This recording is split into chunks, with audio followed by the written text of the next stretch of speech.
ಇನ್ನು ಆರ್ಎಸ್ಎಸ್ನ ಸರಸಂಘ ಚಾಲಕ ಮುಖ್ಯಸ್ಥ ಮೋಹನ್ ಭಾಗವತ್ ಅವರ ಭಾರತ ಒಂದು ಹಿಂದೂ ರಾಷ್ಟ್ರ ಎಂಬ ಹೇಳಿಕೆಯನ್ನು ಸಂಸದ ಜಗದೀಶ್ ಶೆಟ್ಟರ್ ಸಮರ್ಥನೆ ಮಾಡಿಕೊಂಡಿದ್ದಾರೆ. ಈ ದೇಶದಲ್ಲಿ ಬಹುಸಂಖ್ಯಾತರು ಹಿಂದೂಗಳಾಗಿದ್ದು ಭಾರತವನ್ನ ಹಿಂದೂ ರಾಷ್ಟ್ರ ಎಂದು ಕರೆಯೋದಕ್ಕೆ ಯಾವುದೇ ಅನುಮೋದನೆಯ ಅಗತ್ಯವಿಲ್ಲ ಎಂದು ಹೇಳಿದ್ದಾರೆ. ಹುಬ್ಬಳ್ಳಿಯಲ್ಲಿ ಮಾಧ್ಯಮಗಳೊಂದಿಗೆ ಮಾತನಾಡಿದ ಅವರು ದೇಶ ವಿಭಜನೆಯ ಸಂದರ್ಭದಲ್ಲಿ ನಡೆದ ತಪ್ಪುಗಳ ಬಗ್ಗೆ ಬೇಸರವನ್ನು ವ್ಯಕ್ತಪಡಿಸಿದರು. ಬ್ರಿಟಿಷರು ಅನುಸರಿಸಿದ ಒಡೆದು ಆಳುವ ನೀತಿಯಿಂದಾಗಿ ಭಾರತ ಮತ್ತು ಪಾಕಿಸ್ತಾನ ವಿಭಜನೆಯಾಯಿತು. ಅಂದು ಮಹಾತ್ಮ ಗಾಂಧಿ ಮತ್ತು ನೆಹರು ಅವರು ದೇಶವನ್ನು ವಿಭಜನೆಗೆ ಅವಕಾಶ ನೀಡಬಾರದಿತ್ತು. ದೇಶ ವಿಭಜನೆಯಾದಾಗಲೇ ಭಾರತದಲ್ಲಿದ್ದ ಮುಸ್ಲಿಮರನ್ನ ಪಾಕಿಸ್ತಾನಕ್ಕೆ ಮತ್ತು ಅಲ್ಲಿನ ಹಿಂದೂಗಳನ್ನು ಭಾರತಕ್ಕೆ ಪೂರ್ಣ ಪ್ರಮಾಣದಲ್ಲಿ ಕಳುಹಿಸಬೇಕಿತ್ತು. ಹಾಗೆ ಮಾಡಿದ್ದರೆ ಇಂದು ಯಾವುದೇ ಗೊಂದಲಗಳು ಉಂಟಾಗ್ತಾ ಇರಲಿಲ್ಲ ಎಂದು ಅವರು ನೇರವಾಗಿ ಹೇಳಿದರು. ಇನ್ನು ವಿಧಾನಸಭೆಯಲ್ಲಿ ರಾಜ್ಯಪಾಲರ ಭಾಷಣದ ವೇಳೆ ಕಾಂಗ್ರೆಸ್ ನಾಯಕರು ನಡೆದುಕೊಂಡ ಬಗ್ಗೆ ಮಾತನಾಡಿದ ಅವರು ರಾಜ್ಯಪಾಲರು ಯಾವುದೇ ಸಂವಿಧಾನ ಬಾಹಿರ ಕೆಲಸ ಮಾಡಿಲ್ಲ. ಸರ್ಕಾರದ ಭಾಷಣದ ಪ್ರತಿ ಓದಿದ್ದಾರೆ.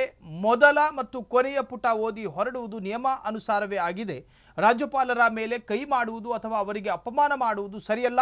ಬಿಕೆ ಹರಿಪ್ರಸಾದ್ ಅವರು ಹಿರಿಯ ನಾಯಕರಾಗಿದ್ದು ಗೌರವಯುತವಾಗಿ ನಡೆದುಕೊಳ್ಳಬೇಕಾಗಿತ್ತು ಎಂದು ಕಿವಿ ಮಾತು ಹೇಳಿದ್ದಾರೆ ಮಾಜಿ ಮುಖ್ಯಮಂತ್ರಿ ಜಗದೀಶ್ ಶೆಟ್ಟರ್. ಈಗ ನೋಡಿ, ಇವತ್ತು ಬಹುತೇಕ ಜನಸಂಖ್ಯೆ ಇರುವಂಥವರು ಭಾರತ ದೇಶದಲ್ಲಿ ಹಿಂದೂಗಳು ಮೋರ್ ದೆನ್ 80% ಇದ್ದಾರೆ ಹಿಂದೂಗಳು. ಹೀಗಾಗಿ ಇದು ಹಿಂದೂ ರಾಷ್ಟ್ರ ಅಂತ ಅಫಿಷಿಯಲಿ ನೀವು ಕರೀದೇ ಇದ್ರೂ ಸದಕ್ಕೆ ಇದಕ್ಕೆ ಹಿಂದೂ ರಾಷ್ಟ್ರ ಅಂತ ಜಗತ್ತಿನಲ್ಲಿ ಮಾನ್ಯತೆ ಇದೆ.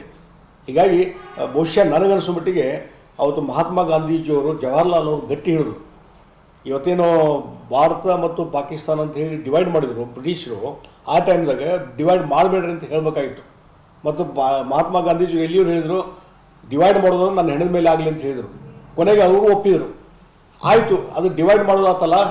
ಬ್ರಿಟಿಷರದ ಆಡಳಿತ ವೈಖರಿ ಹೆಂಗಂದರೆ ಡಿವೈಡ್ ಆ್ಯಂಡ್ ರೂಲ್. ಈಗ ನೀವು ಮಾಡೋದಾಗಿದ್ದರೆ ಪಾಕಿಸ್ತಾನದಲ್ಲಿ ಇಲ್ಲಿದ್ದಂಥ ಎಲ್ಲ ಮುಸಲ್ಮಾನರು ಕಳಿಸ್ಬಿಡ್ಬೇಕಾಯ್ತು. ಭಾರತ ದೇಶದಲ್ಲಿ ಅಲ್ಲಿದ್ದಂಥ ಹಿಂದೂಗಳನ್ನು ಇಲ್ಲೇ ಕಳಿಸಿರ್ಬೇಕಾದ್ರೆ ಇಲ್ಲಿದ್ದಂಥ ಭಾರತ ದೇಶದಿದ್ದಂಥ ಎಲ್ಲ ಮುಸಲ್ಮಾನರನ್ನ ನೀವು ಪಾಕಿಸ್ತಾನ ಕಳಿಸಿದರೆ ಈ ಪ್ರಶ್ನೆನೇ ಬರ್ತಿರಲಿಲ್ಲ.